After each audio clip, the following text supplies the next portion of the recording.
오늘은 이제 권사수련회와 함께하는 금요기도회여서 어떤 말씀을 나눌 거냐면 우리나라 선교사님 이야기를 같이 나누려고 합니다.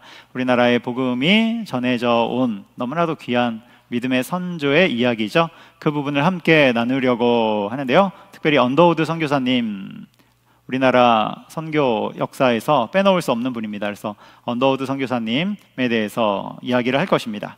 여러분, 우리나라 최초의 선교사님이 누구실까? 대한민국, 이 한국, 그 당시엔 조선이죠. 조선 땅에 최초의 선교사님은 누구인가? 이 부분에 있어서 명확하게 말하기가 어려운 지점이 굉장히 많습니다. 왜냐하면 당시 조선이라는 땅에 복음을 전하려는 몇몇 시도들이 있었기 때문에 딱 이것이다 정하기가 어려워요. 그럼에도 불구하고 최초의 선교사님을 누구로 정하냐면 언더우드 선교사님으로 정해서 봅니다. 그래서 언더우드 선교사님이 최초의 우리나라의 선교사다 이렇게 보는데, 언더우드 선교사님의 우리나라식 이름이 있어요. 이분이 우리나라에 와서 이름을 지었는데 언더우드잖아요. 언더우, 원더우입니다. 그래서 원두가 이름이에요. 이름을 잘 지으시죠? 언더우, 원두, 이렇게 이름을 잘 지세요. 그 선교사님들의 기록들을 살펴보면 이름을 굉장히 잘 지으세요. 우리 전라도 쪽에서 사역을 하셨던 유진벨 선교사님은 우리나라 이름으로 유진벨이잖아요. 그러니까 유지배, 그래서 배유지 선교사님이세요. 배유지 선교사님. 그리고 이제 신학교를 세운 사무엘 마펫 선교사님은 마펫이지 않습니까? 마포. 그래서 마포 선교사님이세요. 우리나라로 이름으로 마포 선교사님이시죠. 이름 굉장히 잘 지으신다. 그렇다면 언더우드 선교사님이 왜 최초의 선교사님일까? 그 전에도 이 조선이라는 땅에 오신 선교사님들이 있단 말이에요. 우리 학교에서 배우는 귀출라프 선교사님이 처음 조선 땅을 접촉한 그런 선교사님이죠. 귀출라프가 우리에게 감자를 전해주지 않았습니까? 여러분, 감자 좋아하십니까? 귀출라프 선교사님이 우리나라에 전해준 거예요. 처음 접촉했던 이 분도 계시고, 그리고 최초의 순교자, 대동강변에서 목배임을 당한 토마스 선교사님도 계시죠. 이 선교사님도 계시고, 그리고 조선에 공식적으로 입국한 의사 알렌도 있어요. 이런 사람들이 먼저 들어왔음에도 불구하고 언더우드 선교사님이 최초의 선교사님이죠. 이유는 조금 이따가 더 말씀을 드릴게요. 이 언더우드 선교사님이 1885년 4월 5일 부활절 아침인데요, 그날 제물포항으로 딱 들어오게 됩니다. 근데 혼자 들어온 것이 아니라 아펜젤러 선교사님도 같은 배에 탔어요. 그래서 언더우드, 아펜젤러가 함께 제물포항에 들어오게 된 것이죠. 그러면 아펜젤러 선교사님도 최초의 선교사님일 수 있잖아요. 언더우드 선교사님 뿐만이 아니라. 근데 왜 언더우드가 먼저 최초의 선교사냐? 여기에 대한 이야기들도 굉장히 재미있는 이야기들이 많아요. 둘이 이제 언더우드, 아펜젤러가 배를 타고 쭉 입항을 한 다음에 내리려고 할 때 언더우드가 먼저 가방을 던졌다, 이런 썰이 있어요. 먼저 가방을 던져서 입국을 먼저 했다. 그래서 최초의 선교사다, 이런 이야기도 있고, 언더우드는 부부가 왔다, 그러니까 레이디 퍼스트니까 부부가 먼저 왔으니까 최초의 선교사다, 이런 이제 다 거짓 이야기죠. 날조된 이야기들이 여기저기 막 흘러다니고 있습니다. 그런 게 아니라 다 지어낸 이야기죠. 사실 부부가 같이 들어온 선교사님은 아펜젤러 선교사님이에요. 언더우드 선교사님은 혼자 오셨고, 아펜젤러 선교사님이 이제 아내분과 함께 조선 땅으로 들어온 것이죠. 그런데 원래 이제 조선 땅에 입국을 하려면 미리 연락이 되고 심사가 된 후에 그런 사람들이 들어올 수 있어요. 당시 조선에는 외국인을 잘 받지 않았단 말이에요. 엄격하게 관리를 했기 때문에 잘 들어오기가 어려웠어요. 그래서 이제 보통 선교사님들이 어떤 루트를 통해서 조선으로 들어오냐면 일본을 거쳐서 들어옵니다. 일본에 있다가 거기에서 배를 타고, 일본에서 조선으로 들어오는 배가 있으니까 그 배를 타고 들어온단 말이에요. 그날도 언더우드와 아펜젤러가 일본에서 출발한 배를 타고 들어온 거예요.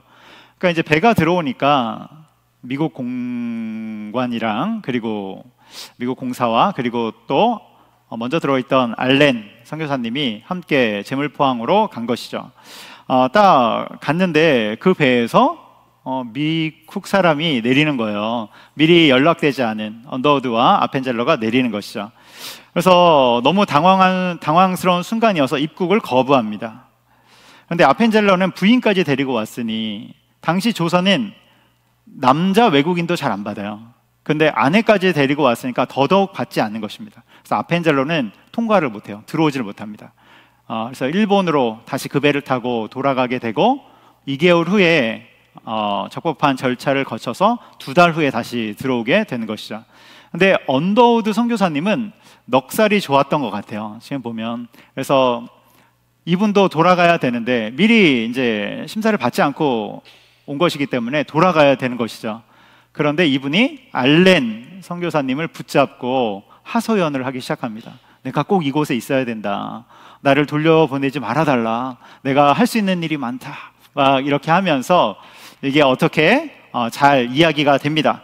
그래서 언더우드는 돌아가지 않고 알렌의 도움을 받아서 우여곡절 끝에 입국하게 되는 것이죠. 여러분, 언더우드 선교사님 전에도 여러 외국인들 또 선교사님들이 조선 땅으로 들어왔다고 이야기했죠. 그런데도 왜 언더우드를 최초의 선교사로 보냐면 이분이 조선이라는 나라를 정확하게 품고 들어온 선교사님이에요. 그리고 또한 조선을 목표로 파송받아서 들어온 것입니다. 보통 선교사님이 들어올 때 선교회에서 파송해서 들어오잖아요. 이 선교회도 정확하게 조선이라는 나라를 향해서 파송을 해줬기 때문에 최초의 선교사님이 되는 것입니다. 다른 선교사님들은 귀출라프, 또 토마스, 모든 선교사님들은 원래 중국 선교사님이세요. 그런데 중국을 이렇게 돌다 보니까 흘러 조선까지 들어오게 된 것이죠. 그리고 조선에서 정착해서 선교하지 않고 다시 중국으로 돌아간 분들입니다. 그래서 통상적으로 언더우드 선교사님을 최초의 선교사님으로 보는 거예요. 그러니까 기독교 선교 100주년, 200주년 이렇게 할 때 그 기점을 언제로 잡냐면 언더우드 선교사님이 우리나라에 들어온 1885년 4월 5일을 기점으로 잡는 것입니다. 올해는 2025년이니까 우리 기독교 선교 몇 주년입니까? 네, 계산해 보시면 되겠어요. 자, 그래서 그렇습니다. 그래서 1885년에 우리 기독교에서 굉장히 중요한 날이에요. 이 언더우드 선교사님이 한국에 오셔서 굉장히 많은 사역을 하는데 처음에 했던 사역은 광해원에서 일한 것이죠. 광해원 여러분 잘 아실 거예요. 우리나라 최초의 병원이지 않습니까? 조선에 먼저 들어온 알렌 선교사가 세운 병원이죠. 갑신정변 때 명성황후의 조카인 이 민영익이 칼에 맞아 이렇게 쓰러져서 정맥이 관통되죠. 그래서 쓰러져서 그가 거의 사경을 헤매고 있을 때 알렌이 양의학으로 그를 딱 살려주죠. 그러니까 이것에 감동받은 명성황후가 감사의 표시로 병원을 지어주고 거기에서 진료를 볼 수 있게 해준 거예요. 그것이 바로 이제 광해원, 우리나라 최초의 병원이 된 것입니다. 이곳에서 이제 언더우드 선교사님도 일을 하기 시작하는데 언더우드 선교사님은 의사가 아니라 목사잖아요. 그러니까 할 일이 별로 없어요. 왔는데 제가 봤을 때 이분이 어떤 계획을 가지고 오신 건 아닌 것 같아요. 그냥 일단 오신 것 같아요. 그러니까 할 일이 별로 없으니까 강회원에서 약봉지를 싸고 그리고 환자들을 나르고 또 청소하고 이런 일들을 맨 처음에 감당을 한 것입니다. 이제 전문 용어는 시다라고 하죠. 그래서 병원에서 이제 시다 일을 하면서 시작한 거예요. 그러다가 피로들을 보기 시작하죠. 그러면서 이분의 눈에 탁 띄인 게 이곳에 버려진 아이들이 많다. 그리고 못 입고 못 먹는 아이들이 많구나. 그래서 고아원을 하기 시작합니다. 고아원을 차려서 아이들을 보살피고 또 이제 보육하기 시작하는 것이죠. 그래서 점점 많은 아이들이 몰려들고 그리고 거기서 잘 보살핌 속에서 이 고아원이 나중에 경신학교가 되고 또 이 경신학교가 연희 전문학교로 발전하게 되는 거예요. 연희 전문학교 너무 유명한 학교지 않습니까? 여러분들 많이 들어보셨을 거예요. 이 언더우드 선교사님이 이제 연희 전문학교를 만들려고 할 때 이제 많은 아이들이 모이고 거기서 교육하면서 연희 전문학교를 만들려고 할 때 고종 황제를 찾아갑니다. 그래서 학교를 세우겠다. 학생들을 가르칠 만한 땅을 달라. 땅을 주면 거기 학교를 만들어서 여기 조선에 있는 많은 아이들을 가르치고 싶다. 이렇게 이야기하니까 고종황제가 좋다. 원하는 땅을 한번 말해봐라. 네가 원하는 땅이 어디냐? 그러니까 언더우드 선교사님이 마포부터 양화진까지 엄청나게 큰 땅을 부른 거예요.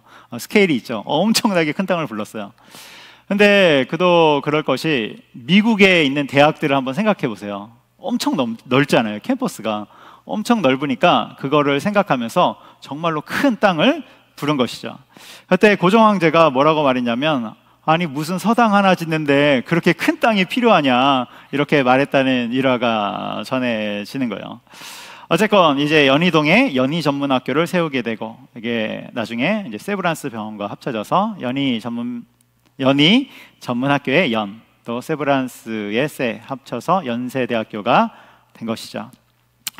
우리 언더우드가 세운 이 학교에서 배출한 훌륭한 학생들이 너무나도 많지 않습니까? 독립운동가 안창호 선생님을 비롯해서 또 우리 민족시인 윤동주, 그리고 소설가 나도향, 시인 김소월 등등 수많은 사람들이 그 어려운 시기 속에서도 배출되게 되는 것이죠. 그래서 아이들을 돌보고 교육에 힘쓰고, 그리고 언더우드 선교사님이 사회사업도 열심히 하세요. 그래서 1900년도에 황성 기독교 청년회를 만들고, 이것이 나중에 한국 YMCA가 됩니다. 그래서 나라의 청년들 또 사회를 더 발전시키는 그 일들을 시작하는 것이죠. 문서 작업도 많이 했는데요. 성경 번역도 하고, 또 우리나라 최초의 한글 사전을 만든 분이 언더우드 선교사님이요. 최초의 한글 사전을 만들었어요. 뿐만 아니라 한영 사전도 언더우드 선교사님이 만드시고, 또 찬송가, 찬양집 이런 거 굉장히 많이 만든 것입니다. 그리고 1887년에 광화문에 이제 세문안교회를 세워요. 세문안교회, 유명한 교회이지 않습니까? 이때 세문안교회 주축으로 서상륜 또 서경조라는 분들이 있는데, 이분들은 어떤 분이냐면 만주에서 존 로스 목사님과 함께 우리나라의 최초의 성경을 번역한 분들이에요. 존 로스 선교사님이 만주에서 딱 보니까 조선 사람들이 만주에 많이 오는 거예요.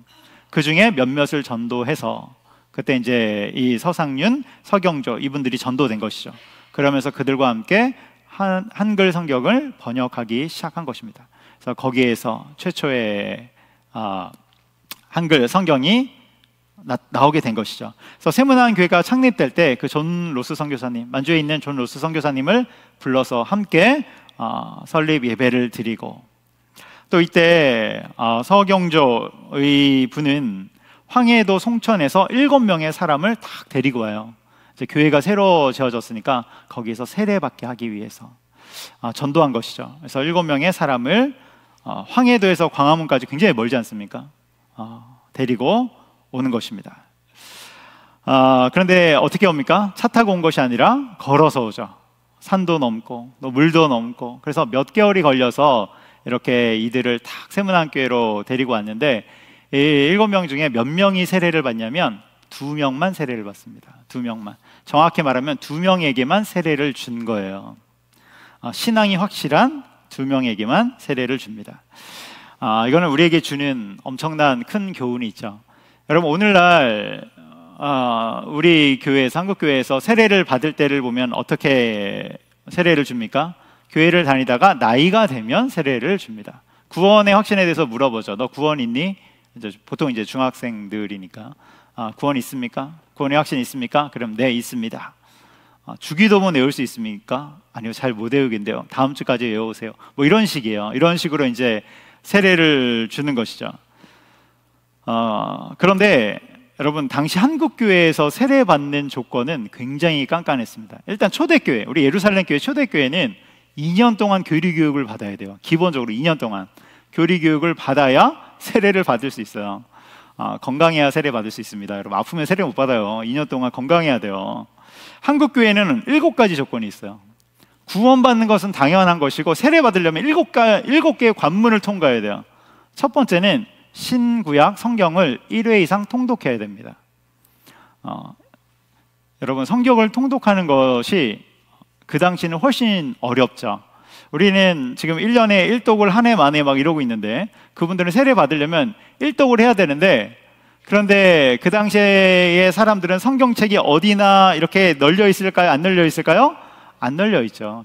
성경책이 많지 않은 시대이고, 더 문제가 있어요. 더 문제는 글을 모르는 사람이 많아요. 한글을 몰라요. 그래서 여러분, 세례를 받으려면 먼저 성경을 읽어야 되는데, 그러려면 먼저 한글 공부를 시작해야 돼요. 한글을 뗀 사람이 성경을 읽을 수 있고, 그 성경을 다 읽은 사람이 세례를 받는 거예요. 여러분, 타협이 없습니다. 아까 7명 중에 5명 돌아갔다 하고 했잖아요. 여러분, 타협이 없어요. 한글부터 배워야 되는 거예요. 그러니까 단순히 영혼에게 복음을 전하는 것이 아니라 삶을 살아갈 수 있는 희망을 같이 주는 것이죠. 이게 첫 번째. 두 번째는 1인 1전도. 반드시 한 명 이상을 전도해 와야 돼요. 그런데 먼저 누구를 전도해 와야 되냐면 가족을 전도해 와야 됩니다. 가족 전도하기 쉽다, 어렵다? 어렵다. 다른 사람은 어떻게, 야, 이번에 네가 한번 와라 이렇게 되는데, 가족은 안 된다. 가족은 안 돼요, 여러분. 가족을 데리고 와야 돼요. 세 번째는 첩을 정리해야 됩니다. 조선 사회에는 첩을 지닌 사람들이 많이 있었기 때문에 그 첩을 정리해야 돼요. 그러니까 생활을 정리해야 돼요. 그리고 네 번째부터 여섯 번째까지는 우리 패키지가 있어요. 금주, 금연, 금도박. 이것을 해야 돼요. 당시 조선 사회가 얼마나 이 흥청망청한 사회였는지, 모두 다 어린 나이부터 술 마시고 담배 피고, 또 이제 농사를 짓지 않는 겨울철로 들어가면 도박판이 벌어지고, 거의 사람들이 제정신이 아니게 살아가죠. 그래서 선교사님들이 어떤 것을 정하냐면, 절대로 술을 마실 수 없도록, 담배 피지 못하도록, 그리고 도박하지 못하도록, 이렇게 세례의 조건, 예수님을 믿는 것은 그런 것이다, 이렇게 조건을 만든 것이죠. 그래서 한국교회는 이 전통이 지금까지 이어지고 있는 거예요. 그런데 우리나라 DNA에 그게 있는 것 같아요. 그래서 이것을 통해서 가정을 망치는 일들이 많았기 때문에 가정을 세우기 위해서 이 세 가지를 금지시킨 것입니다. 그리고 7번째는 직업을 가질 것. 여러분, 직업을 가지지 않고 술 마시고 담배 피고 도박하고 이런 사람들이 너무 많은 거예요. 그리고 자기는 직업을 갖지 않지만 누구에게는 직업을 일하도록 한다? 아내에게는 일하도록 한다. 남자들이 자기는 일하지 않고 놀면서 선비놀이죠. 놀면서 아내에게는 가서 일하게 시킨다. 이런 것을 다 금지시키고 7가지 조건을 지키고 철저히 신앙훈련을 받은 다음에야 세례를 준 거예요. 이것이 검증된 다음에. 여러분, 예수님 믿기 쉽습니까? 어렵습니까? 네. 언더우드 선교사님이 이런 것에 토대를 넣은 것이죠. 근데 이것을 잘 생각해 볼 필요가 있어요. 여러분, 예수님을 믿는다는 것은 우리가 세상의 다른 것들을 끊고 180도 십자가를 향해 우리의 몸을 돌리는 것과 마찬가지죠. 그래서 그것을 이야기한 것입니다. 언더우드 선교사님은 이외에도 이루 말할 수 없는 수많은 업적들을 남기시죠. 그러다가 1916년에 이제 소천하게 됩니다. 언더우드 선교사님이 엄청난 사역으로 인해서 정말 복음의 불모지인 이 조선 땅에 복음이 들어오게 되고, 이 복음을 통해서 수많은 사람들이 삶의 희망을 얻게 돼요. 그리고 정말로 다 쓰러져 가던 우리나라가 개발되고 개혁되면서 점점 발전하는 그런 나라가 된 것이죠. 그래서 한 알에 밀이 떨어져서 썩었을 때 많은 열매를 맺은 그 이야기와도 같은 것입니다. 여러분, 언더우드 선교사님이 그냥 미국에 사셨다면 그냥 편안하게 살았을 거예요. 때 되면 미국의 그랜드 캐니언 가서 보고, 또 나이아가라 폭포 가서 즐기고, 또 따뜻한 플로리다 해변에 가서 그가 마음껏 해변을 누리면서 풍요롭게 살 수 있었어요. 그런데 언더우드 선교사님의 삶의 가치는 거기에 있는 것이 아니죠. 어디에 있냐면 영원한 것에 있습니다. 영원한 것. 그래서 주님의 나라를 위해서 모든 것을 포기하고 복음 들고 죽어가는 영혼들을 위해 조선 땅에 온 것입니다. 여러분, 지금 우리가 듣고 또 간직하고 있는 복음은 이러한 수많은 선교사님들의 피와 땀과 헌신이 있었음을 여러분 기억하시기 바라요. 그래서 그 언더우드 선교사님도 우리의 믿음의 선조이고 선배이죠. 그런 열정을 우리가 담기를 축복합니다. 특별히 우리 권사수련회로 함께 하는데, 여러분, 우리가 주님 나라를 향해 살아갈 때 그러한 열정과 복음의 열정, 나 하나 구원받고 천국 가는 것이 아니라 내 주변의 사람들은, 최소한 내 주변의 사람들은 함께 주님의 제자가 되도록 내가 힘쓰겠다. 여러분, 이러한 결단이 우리 가운데 있기를 축복합니다. 그래서 한 사람의 헌신이 너무나도 귀한 거예요. 그가 하나님 앞에 자신을 완전히 드렸을 때 한 알의 밀알이 땅에 떨어져 썩으면 많은 열매를 맺듯이 우리도 그러한 길에 거하는 것입니다. 당시 조선 땅에는 또 100만 명 구령운동 이런 것이 있었어요. 100만 명 구령운동. 100만 명 구령운동은 뭐냐면 1907년 평양 대부흥운동 이후에 이제 2, 3년이 지나면서 다시금 이 땅에 주님 부흥을 주시옵소서 하면서 100만 명이 전도되도록, 주님의 사람이 되도록 복음을 전하는 그런 운동이었죠. 그래서 일주일 동안 사경회와 기도회를 만들어서 쭉 기도하고 말씀 듣고 또 전국을 순회하면서 집회를 갖고, 이때 특징적인 것이 하나 있는데 그것은 날연보라는 것을 받았어요. 날연보. 연보는 헌금이지 않습니까? 헌금. 그런데 헌금은 이제 돈으로 내는 것인데 날연보라고 해서 날로 받았습니다. 날, 시간으로 받았어요. 왜냐하면 당시에는 가난한 사람들이 많았기 때문에 헌금을 이렇게 자유롭게 내기가 어려웠던 것이죠. 그래서 주님, 제가 재정은 없지만 시간으로 드리겠습니다. 그래서 수많은 사람들이 하나님 앞에 시간으로 자신의 삶을 드려요. 헌신을 드려요. 이때 모인 날 연보가 10만 일이라고 합니다. 10만 일. 얼마나 되는지 계산도 안 되죠. 10만 일. 그래서 이 날 연보를 드린 사람은 자기가 그 드린 시간만큼 쪽복음을 들고 밖으로 나가서 전도해야 돼요. 여러분, 당시 사회에서 전도한다는 것은 지금과 다르죠. 여러분, 지금 전도할 때 누가 와서 멱살 잡습니까? 안 잡습니까? 안 잡아요. 근데 그 당시는 멱살을 잡습니다. 몽둥이를 들고 쫓아오기도 하죠. 욕하는 것은 기본이에요. 이런 일들도 겪으면서 하는 것입니다. 이런 우리나라의 역사들을 살펴보면 우리의 선조들의 열심은 정말로 대단하다, 정말로 그 열정적이다, 이런 생각이 들게 되는 것이죠.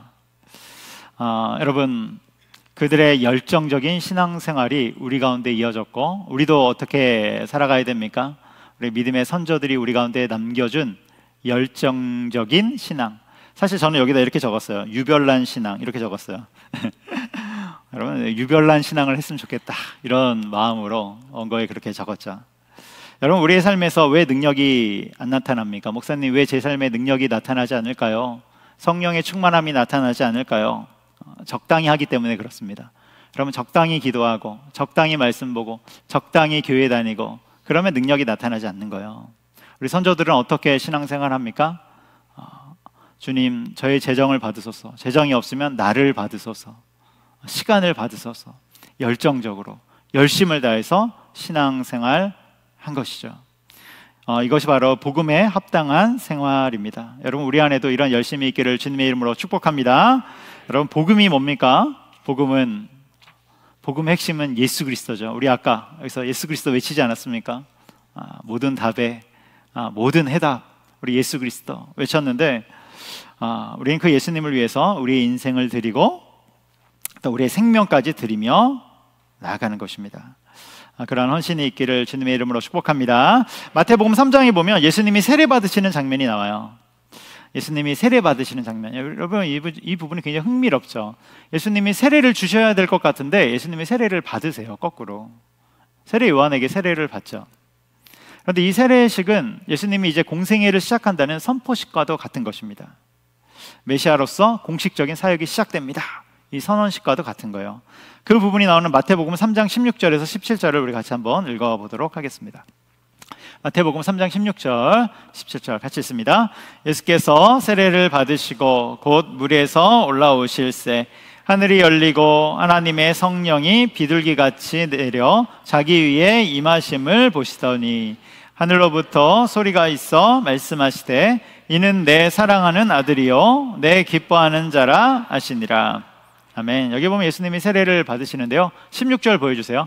16절부터 보면 예수님이 세례 받으신 후에 현상들이 일어나요. 여기 보면 하늘이 열리고, 두 번째 줄 맨 끝에 하늘이 열리고, 또 하나님의 성령이 하늘로부터 내려오는 것이죠. 하늘이 열리고 성령님이 임하고, 그러면서 17절, 그러면서 이제 하나님의 음성이 들려오는데 뭐라고 나오냐면, 이는 내 사랑하는 아들이다, 내 기뻐하는 자다. 이렇게 하늘에서 주님의 음성이 들려오는 것이죠. 내 사랑하는 아들이요, 내 기뻐하는 자라. 여러분, 이것은 예수님이 하나님으로부터 인정받는 그런 장면이죠. 하나님이 인정해 주시는 그 말씀이 되는 거예요. 그런데 이 시점을 한번 잘 보세요. 예수님이 하나님으로부터 인정받는 시점, 공생애가 아직 시작 안 했다니까요. 뭔가 사역을 아직 안 했다니까요. 사역을 열심히 하고 잘해서, 야, 내가 너를 참 사랑한다, 내가 너를 기뻐한다, 그러면 이해가 돼요. 근데 아직 시작을 안 했어요. 이 세례식이 이제 공생애가 시작됩니다 라는 선포식이에요. 그런데 하나님이 아직 열매도 맺지 않았는데 예수님에게 내가 너를 사랑한다, 내가 너를 기뻐한다, 내가 너를 인정한다, 이렇게 말씀해 주고 계신 것이죠. 여러분, 이것은 굉장히 중요한 이야기입니다. 뭐냐면, 예수님이 뭔가를 했기 때문에 하나님이 인정해 주는 것이 아니라, 어떤 열매를 맺었기 때문에 인정해 주는 것이 아니라 그 존재 자체를 인정해 주신다는 거예요. 예수님의 존재 자체를 사랑하신다는 거예요. 이 순서가 너무나도 중요해요. 여러분, 똑같아요. 우리도 똑같습니다. 하나님이 우리를 보실 때 내가 뭔가를 잘했기 때문에 사랑하는 것이 아니라, 내가 어떤 열매를 맺었기 때문에 나를 인정하는 것이 아니라, 그런 것이 아니라 내 존재 자체를 사랑해 주시고 나를 기뻐해 주신다는 거예요. 할렐루야. 여러분, 우리는 그런 존재입니다. 하나님이 보실 때 너무나도 사랑스럽고 기쁨 가운데 있는 존재들이라는 거예요. 여러분, 이 사실을 아는 자들은 어떻게 살게 되어 있습니까? 예수님을 위해 살기 시작하게 되어 있어요. 복음을 향해 살아가기 시작하게 되어 있습니다. 이게 순서입니다. 이게 복음의 순서예요.